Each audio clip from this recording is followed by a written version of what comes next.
बाजीरावांनी प्रथम कान्होजी आंग्रे यांना भेटीसाठी इच्छुक असल्याचा निरोप पाठवला. तदनंतर आपल्या नजरबाजांना पोर्तुगीजांच्या प्रदेशात दाणागोटा कोठून येतो, आरमारातील नौकांची बांधणी कोणत्या ठिकाणी होते याची ठोस जानकारी मिळवण्यासाठी पाचारण केले. आपले सरदार फडतोजी धायगुडे, मानाजी धायगुडे, संताजी माडकर यांना गोव्यापर्यंत पसरलेल्या पोर्तुगीजांच्या प्रदेशात धुमाकूळ घालण्याची पूर्ण मुभा दिली. रयतेला त्रास न देता हापशांवर जरब बसवावी. धर्मांतरासाठी रयतेवर अत्याचार होत असल्याचे निदर्शनास आले तर तिथेच त्याचे शिर धडावेगळे करावे असे निर्वाणीचे हुकूम सोडले. मग दूरवर पसरलेल्या आपल्या छावणीत बाजीरावांनी फेरफटका मारला. बाजीराव सैनिकांची आपुलकीने विचारपूस करत असत. काळजाचा ठाव घेणाऱ्या आपल्या संभाषण कौशल्याने ते सैनिकांमध्ये वीररसाचे नवीन प्राण फुंकत असत. त्यामुळेच बाजीरावांची फौज कार्यक्षमतेच्या बाबतीत अव्वल असे. बाजीरावांच्या नजरबाजांनी लवकरच पोर्तुगीजांच्या प्रदेशातील अनेक निर्णायक बाबींबद्दल खडानखडा माहिती बाजीरावांच्या निदर्शनास आणून दिली. पोर्तुगीजांना दमणहून समुद्रमार्गे त्यांच्या वसईच्या ठाण्यास दाणागोटा मिळतो याची जानकारी त्यांकरवीच बाजीरावांना मिळाली. ही मदत बंद करून प्रथम पोर्तुगीजांना कोंडीत पकडावे असे बाजीरावांनी ठरवले. त्यानुसार योजनेची आखणी करून बहिरोपंतांना या कामी नेमले गेले. लवकरच कान्होजी आंग्र्यांचे कुलाबा ठाण्यावर भेटीस यावे असे आमंत्रणाचे पत्र आले. योगायोगाने दमणहून येणारी मालवाहू शिबाडं पकडण्याचा आणि कान्होजींच्या भेटीचा दिवस एकच ठरला. बाजीरावांनी या संधीचा फायदा करून घेण्याचे ठरवले. बाजी रेठरेकरांना सोबत घेऊन बाजीराव कान्होजींना भेटण्यासाठी कुलाबा ठाण्यावर हजर झाले. कुलाब्याचा आरमार भव्य होतं. नजर पोचेल तिथवर गलबतं, मचवे, होड्या पसरलेल्या होत्या. बाजीराव आणि रेठरेकर दोन्ही बाजूंना पसरलेल्या आरमारी सामुग्रीवर नजर टाकत पुढे आले. त्यांच्या मागे खासे पथक होते.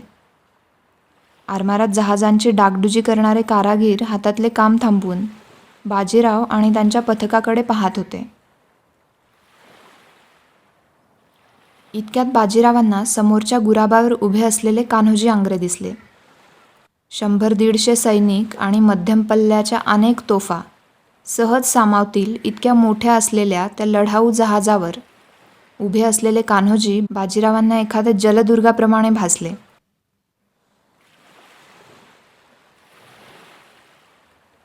बाजीरावांनी अश्वपथकाला हात उंचावून थांबण्याची खूण केली. मग रेठरेकर आणि बाजीराव पायउतार झाले. कान्होजी गुराब्यावरून पायउतार होऊन बाजीरावांना सामोरे आले.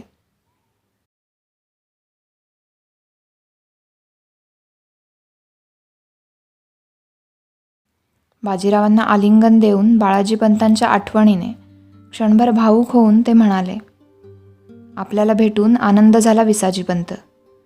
वलवणला झालेल्या भेटीत आपणास प्रथम पाहिले होते. तुम्हाला आठवत नसेल तेव्हाही आम्ही असेच भावूक झालो होतो.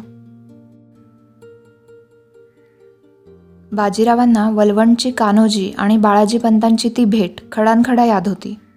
म्हणूनच भेटीसाठी इच्छुक असल्याच्या पत्रात त्यांनी स्वतःची इतर कोणतीही राजकीय ओळख नमूद न करता केवळ आपण बाळाजीपंतांचे ज्येष्ठ चिरंजीव असल्याचे लिहिले होते. कान्होजींनी बाजीरावांना आरमाराविषयी ढोबळ माहिती दिली. लढाऊ जहाजं, मालवाहू शिबाडं, शिडाची गुराबं, वल्लवता येणारे मचवे, होड्या यांची ओळख करून दिली. काही अंतर चालून गेल्यावर कान्होजी बाजीराव आणि रेठरेकरांसोबत कुलाब्याच्या दुसऱ्या किनाऱ्यावर आले. त्या किनाऱ्यावर जणू जहाजांची एक मोठी फौजच उभी होती. गुराब, महागिरी, पाल, जुग, मचवा इतक्या मोठ्या संख्येने पाहून बाजीरावांना क्षणभर आपल्या युद्धभूमीत उभ्या ठाकणाऱ्या घोडदळाची आठवण झाली. कान्होजी म्हणाले, पावसाची झड लागली की आरमाराचं नुकसान होऊ नये म्हणून आरमाराची अशी छावणी करावी लागते. जहाजाच्या लाकडाला कीड, ओल लागली की ती दुरुस्त करावी लागतात. बाजीराव प्रत्येक बारीक सारीक गोष्ट विस्मयाने टिपत होते. आरमार हे जणू एक वेगळंच विश्व होतं. कान्होजींनी आपले अधिकारी मैनाक भंडारी यांना गलबत पाण्यात उतरवण्याची खूण केली. कान्होजींच्या मागे बाजीराव आणि रेठरेकर गलबतावर चढले. वाऱ्याला वेग असल्याने बघता बघता शिडाचं ते जहाज पाणी कापू लागलं. गलबताच्या निमुळत्या टोकाजवळ उभ्या असलेल्या बाजीरावांना कान्होजी म्हणाले, मग सांगा विसाजी पंत, इतक्या वर्षांनी किनारपट्टीची याद कशी काय आली? कान्होजींनीच विषयाला सुरुवात केली हे बाजीरावांच्या पथ्यावरच पडले. कान्होजींच्या नजरेला नजर देत ते म्हणाले, पोर्तुगीजांचा उपद्रव छत्रपतींपासून लपून नाही. त्यांच्याशी वाटाघाटी करण्यासाठीच आम्हाला स्वामींची आज्ञा झाली आहे. बाजीरावांची नजर टाळून ते म्हणाले, छत्रपती कोणते, करवीरचे की साताऱ्याचे? बाजीरावांना कान्होजींचा हा प्रश्न रुचला नाही. आमची निष्ठा छत्रपती शाहू महाराजांच्या चरणी अखंड आहे आणि आमच्या मते तुम्हीही सातारा दरबाराचेच शिलेदार आहात, बाजीराव म्हणाले. बाजीरावांच्या या बोलण्यावर कान्होजींचे आधीच राकट असलेले डोळे अधिकच करारी बनले. बाळाजी पंतांसोबत सातारा दरबाराशी असलेले आमचे ऋणानुबंधही संपले विसाजी पंत, कान्होजी म्हणाले. हे ऋणानुबंध त्याही पलीकडचे आहेत कान्होजी.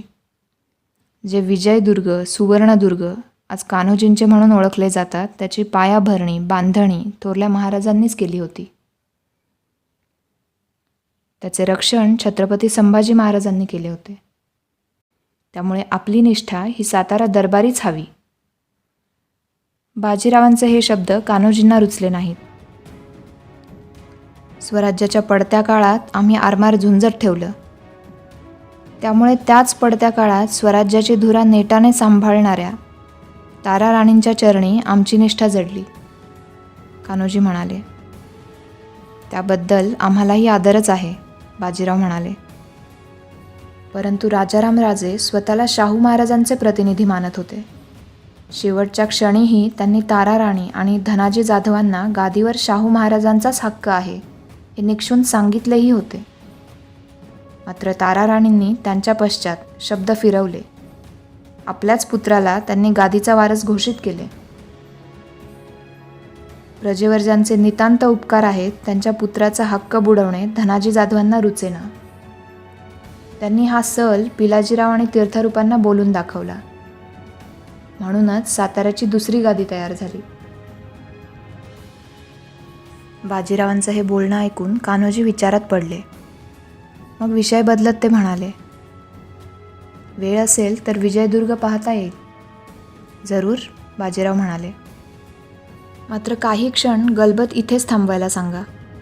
काही शिबाडे येणार आहेत. काही क्षणातच पोर्तुगीजांचं निशाण असलेली 3 मालवाहू जहाजं गलबताच्या दिशेने येत असलेली नजरेत आली. त्याकडे अवाक होऊन पाहत कान्होजी म्हणाले, हा काय प्रकार विसाजी? बाजीराव हसून म्हणाले, समुद्री चाचे तुम्ही एकटेच नाही कान्होजी. कान्होजी यावर हसले. कान्होजींनी इंग्रजांची व्यापारी जहाजं जप्त केली होती. ती परत देण्याच्या बदल्यात हजारो पाऊंडांची खंडणी इंग्रजांकडून वसूल केली होती. इंग्रजांनी कान्होजींना समुद्री चाचे म्हणून घोषित केले होते. बाजीराव पुढे म्हणाले, पोर्तुगीजांचा दमण येणारा दाणागोटा आम्ही जप्त केला आहे. ते जेरीस येईपर्यंत ही शिबाडं तुमच्याच आरमारात राहू द्या. कान्होजींनी होकार दिला. पण तुमच्या घोडदळातल्या सरदारांना पाण्यावरची ही कारवाई जमली बरी? कान्होजींनी शंका काढली. रेठरेकर आणि बाजीरावांच्या चेहऱ्यावर हसू उमटले. आमच्या बहिरोपंतांनी त्यांच्या सुभेदाराला फितूर केले, बाजीराव म्हणाले. कान्होजी काही क्षण भारावून जाऊन बाजीरावांची चर्या न्याहाळत राहिले. ते पाहून बाजीरावांनी कान्होजींना विचारले, इंग्रज आपल्या अलिबागच्या प्रदेशावर हल्ले करत आहेत, हे खरं का? कान्होजींनी होकारार्थी मान हलवली. जनरल रॉबर्ट कोवान याच्या इंग्रज आरमाराने कान्होजींविरुद्ध मोहीम हाती घेतली होती. बाजीराव पुढे म्हणाले, देशद्रोह आणि फितुरीचा खटला झाला तर इंग्रज अधिकाऱ्यांना मायदेशी परतावं लागतं असं ऐकिवात आहे. बघा आजमाव. कान्होजींना बाजीरावांचा इशारा ध्यानात आला. काही क्षण विचार करून ते म्हणाले, तुमच्यात आणि बाळाजी पंतांमध्ये फरक फार आहेत विसाजी. मात्र तरीही तुमचे विचारही पटतात आम्हाला. आपली माणसं फितूर करून आपली जमीन बळकावणाऱ्या या परकीयांविरुद्ध त्यांचंच धोरण वापरावं हे रास्तच आहे. कान्होजी सहमत झाल्याची संधी साधून बाजीराव म्हणाले, एकीचे बळ फार असते कान्होजी. आज तुम्ही एकांगी आरमार लढवत आहात. आमच्याशी हातमिळवणी केली तर आपण या हापशांना आणि टोपीकरांना सहज मात देऊ. कान्होजी यावर काहीच बोलले नाहीत. बाजीरावांचा संयम मात्र सुटत चालला होता. ओठांवर अनेक निर्वाणीचे शब्द गर्दी करत होते. बाजीरावांनी गलबत कुलाब्याला घेण्याची आज्ञा केली. निरोपाचा सूर लावत ते कान्होजींना म्हणाले, या उपर तुम्हाला साताऱ्याची शिलेदारी कायम ठेवायची असेल तर छत्रपतींसमक्ष येऊन हजेरी लावावी लागेल. आज आम्ही हापशांकरता इथे आलो आहोत. उद्या तुम्ही कोल्हापूरकरांची हातमिळवणी केली तर कर्मधर्म संयोगाने आम्हाला तुमच्या विरुद्धही शस्त्र उचलणे अनिवार्य होईल. एवढे बोलून गलबतातून पाय उतार होऊन बाजीराव रेठरेकरांसह आपल्या अश्वपथकाजवळ आले. किनाऱ्यावरची रेती उडवत चाललेल्या अश्वावर आरूढ असलेल्या बाजीरावांच्या पाठमोऱ्या आकृतीकडे पाहत कान्होजी स्वतःशीच पुटपुटले, साताऱ्यास येण्यास राजी तर आम्ही आपल्याला भेटता क्षणीच झालो होतो विसाजी पंत. मात्र याची कबुली लगेच दिली असती तर बाळाजी पंतांच्या तालमीत तयार झालेल्या तुमच्या या युक्तिवादाला आम्ही मुकलो असतो.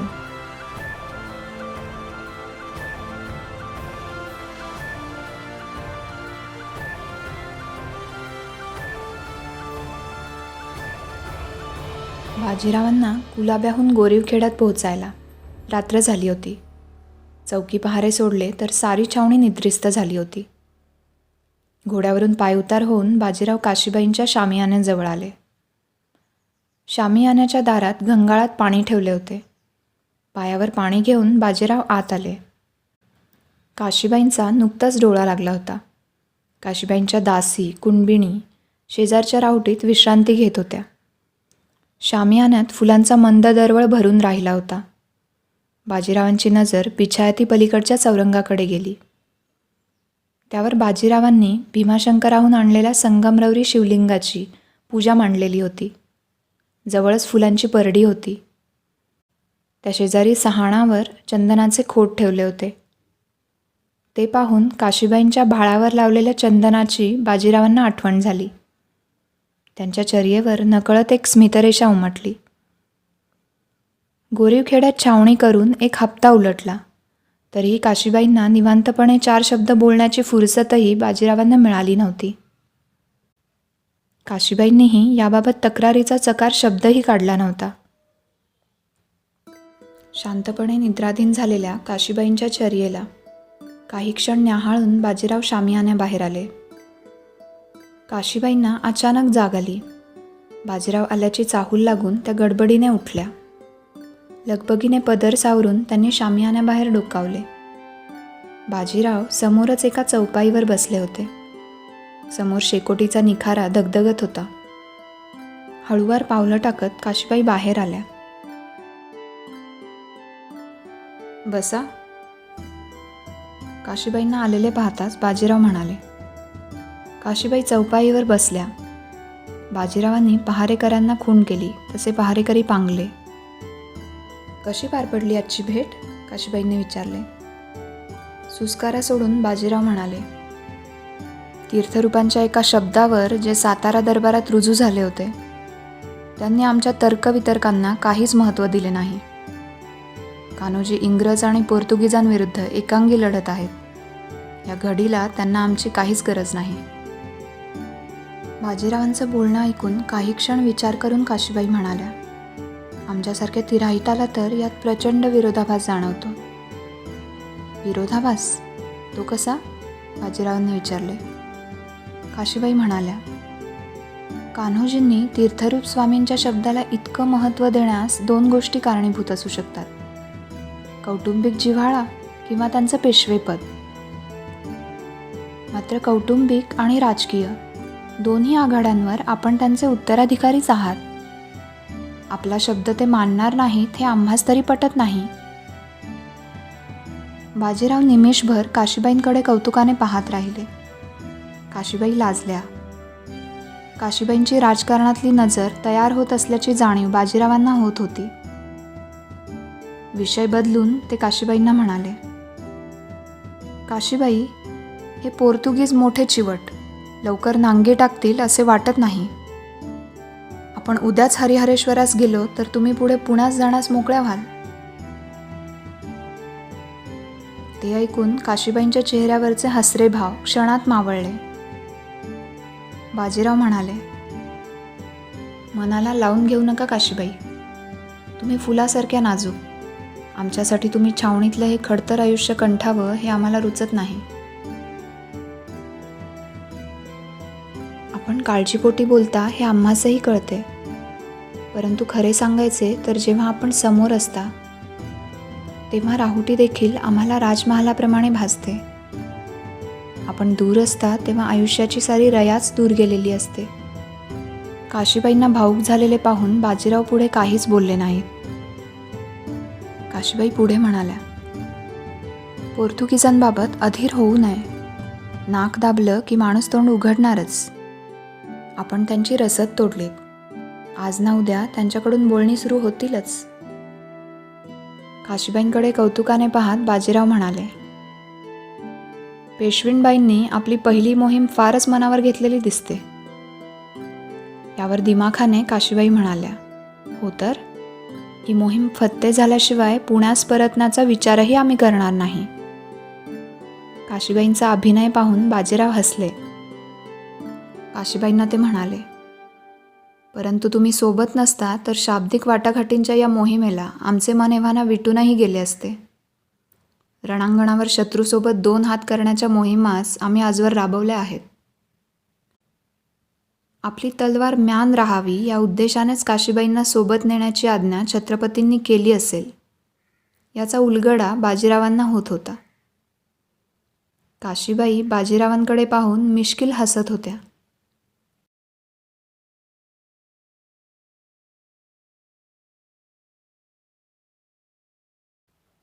दमणहून वसईला येणारा दाणागोटा मराठ्यांनी जप्त केला.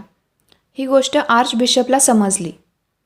मात्र परिस्थिती नियंत्रणात आहे असे भासवत त्याने समुद्री चाच्यांनीही लूट केली अशी बातमी वरिष्ठ अधिकाऱ्यास कळवली.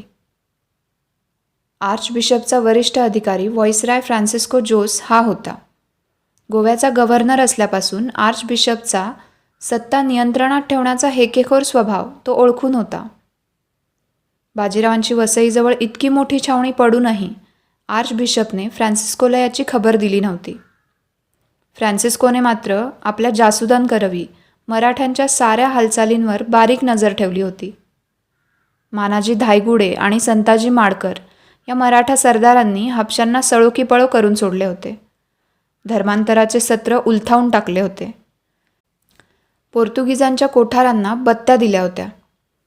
या साऱ्या प्रकाराचा माग लागताच फ्रान्सिस्कोने आर्चबिशपला पत्र लिहिले. आंग्रे आणि मराठ्यांची नुकतीच हातमिळवणी झाली असून दमणहून येणारी मालवाहू शिबाडं आंग्र्यांकडे आहेत अशी कानउघडणी फ्रान्सिस्कोने पत्रात केली होती.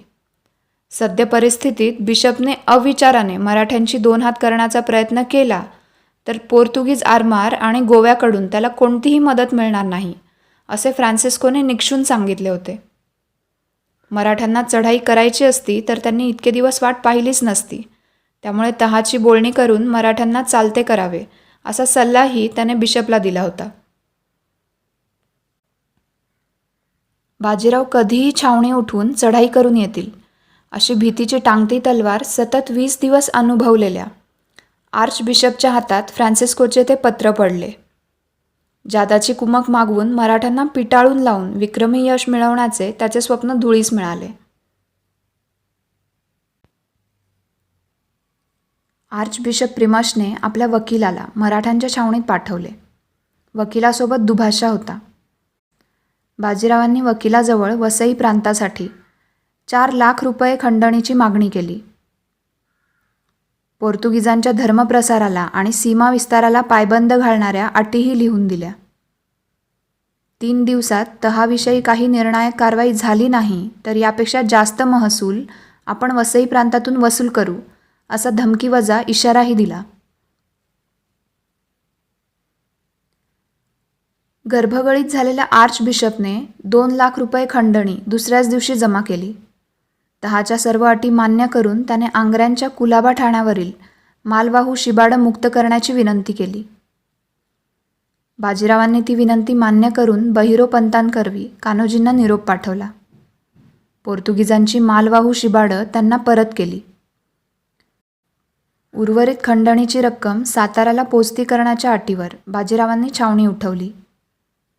बाजी रेठरेकर आणि मानाजी धायगुडे यांच्या फौजांना निरोप देऊन 2,000 फौजेसोबत बाजीरावांनी हरिहरेश्वरचा रस्ता धरला. परतीच्या वाटेवर निघालेल्या मराठ्यांच्या फौजा पाहून दर्याच्या वाऱ्यावर हिंकाळून स्थिर झालेल्या नावेप्रमाणे आर्चबिशप प्रिमश निश्चिंत झाला होता. बाजीराव पेशवे नावाचं वसईच्या वेशीवर आलेलं वादळ परत गेलं हे ऐकून व्हॉइसरॉय फ्रान्सिस्को जोसचा मेटाकुटीला आलेला जीव आता भांड्यात पडला होता.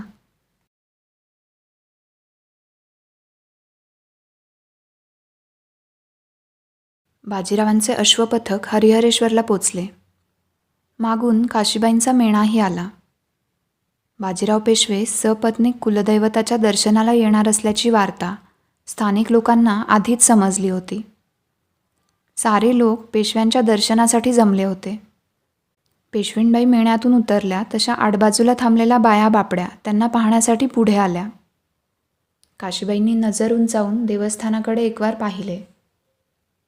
नारळी पोफळीच्या बागांच्या सानिध्यात डोंगरदऱ्यांच्या कुशीत वसलेल्या त्या नयनरम्य देवस्थानाच्या दिशेने काशीबाईंनी हात जोडले. पुजारी आणि सेवकांसोबत भराभर चालत पुढे गेलेल्या बाजीरावांना पुजाऱ्याने जोडीने देवदर्शन करण्याची आठवण करून दिली. तसे बाजीराव थांबले. काशीबाई चंद्रादासीसोबत येत होत्या. मधूनच नजर उंचावून त्या मंदिरावर असलेल्या कोकणी पद्धतीच्या उतरत्या छपरांकडे पाहत होत्या.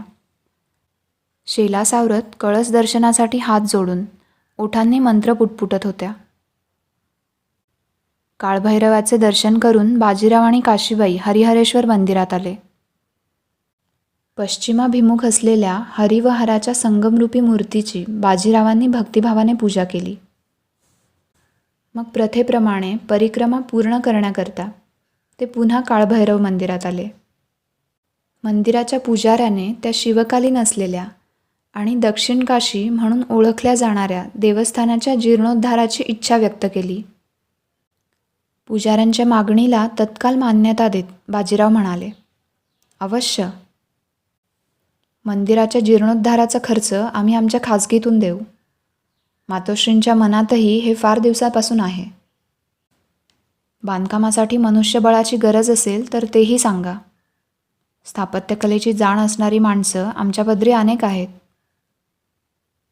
बाजीरावांचे बोलणे ऐकून पुजारी अत्यानंदित झाले. तदनंतर बाजीराव आणि काशीबाईंना त्यांनी कोसाची प्रदक्षिणा करण्यास सांगितले. प्रदक्षिणा मार्ग काहीसा खडतर होता.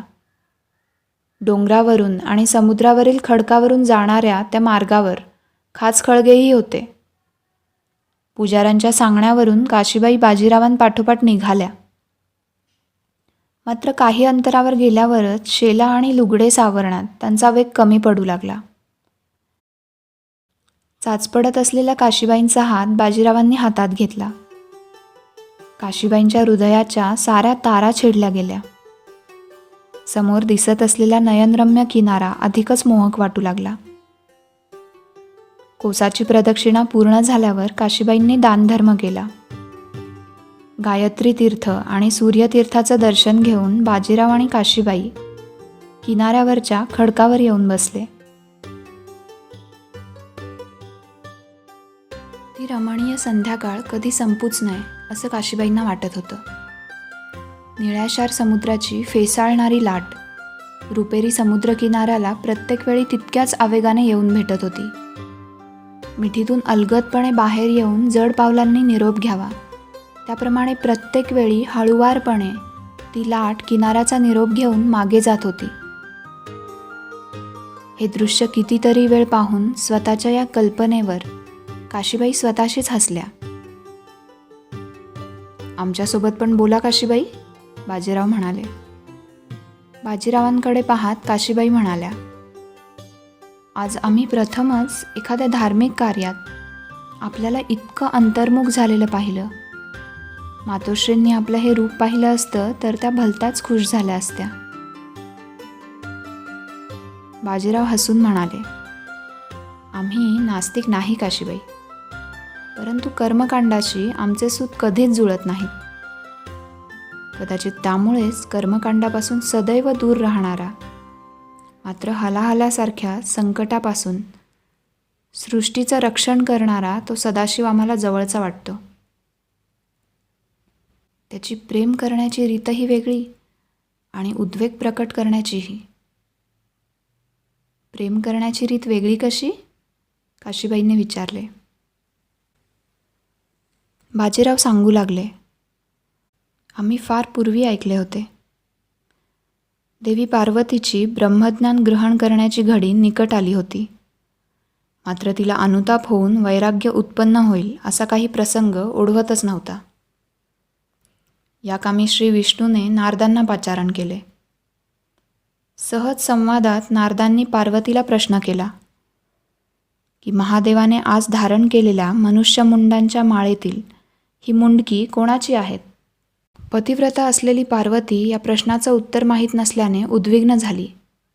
थेट महादेवाकडे जाऊन तिने याची विचारणा केली. महादेव शांतपणे उत्तरले, ही शिरं तुझीच आहेत पार्वती. कल्पांताच्या वेळी तूही जेव्हा मला सोडून जातेस तेव्हा तुझी आठवण म्हणून तुझ्या नश्वर शरीराचं शीर मी या माळेत जोडतो आणि धारण करतो. काशीबाई विस्मयाने ऐकत होत्या. बाजीराव पुढे म्हणाले, आदिमायाच ती. आपणच दरवेळी नवीन जन्म का घेतो या विचाराने पार्वती अतिशय उद्विग्न झाली. त्या अनुतापामुळेच संसाराबद्दल उदासीन होऊन देवी पार्वतीच्या मनात वैराग्याचे अंकुर फुटले. मग महादेवाने सांगितलेल्या ब्रह्मज्ञानाचे ग्रहण करून देवी पार्वती ही पूर्णत्वास पावली, अमर झाली. बाजीरावांनी सांगितलेली ती कथा ऐकताना काशीबाई मंत्रमुग्ध झाल्या होत्या. काशीबाईंचा हात हातात घेऊन बाजीराव म्हणाले, त्या सदाशिवाची प्रेम करण्याची रीत बिभत्स खरी, पण युगानुयुगे पार्वतीच्या परत येण्याची वाट त्यानं उत्कटतेनं पाहिली होती. काशीबाईंच्या डोळ्यांच्या कडा पाणावल्या होत्या. एक दीर्घ श्वास घेऊन त्यांनी आपली नजर फेसाळणाऱ्या लाटांकडे वळवली. बाजीरावांच्या बोलण्याचा मतितार्थ काशीबाईंना उमगला होता. हे सारं उलगडून सांगण्याची काहीच गरज नाही. काशीबाई शिल्याने डोळे टिपत म्हणाल्या. गरज नाही कशी? बाजीराव म्हणाले, तुम्ही प्रसंगानुरूप तुमचं प्रेम व्यक्त करण्याची एकही संधी सोडत नाही. आम्हाला मात्र आमच्या व्यापातून कधी फुरसतच मिळत नाही. आज फुरसत मिळाली आहे तर या निवांत क्षणी एवढंच सांगतो. प्रेम करण्याची रीत आमचीही त्या महादेवासारखी वेगळी असेल खरी, मात्र प्रेम तर आमचंही तितकंच आहे तुमच्यावर, किंबहुना काकणभर जास्तच. बाजीराव आणि काशीबाईंच्या त्या संवादाने हरिहरेश्वरच्या सागर किनाऱ्यावर प्रेमाचा गंधार दरवळला होता. आपल्या प्रेमाची उत्कट कथा या नरश्रेष्ठाच्या मुखातून ऐकून हिरव्यागार वनश्रीने नटलेल्या मखरात विराजमान झालेला हरिहरेश्वरही तृप्त झाला होता.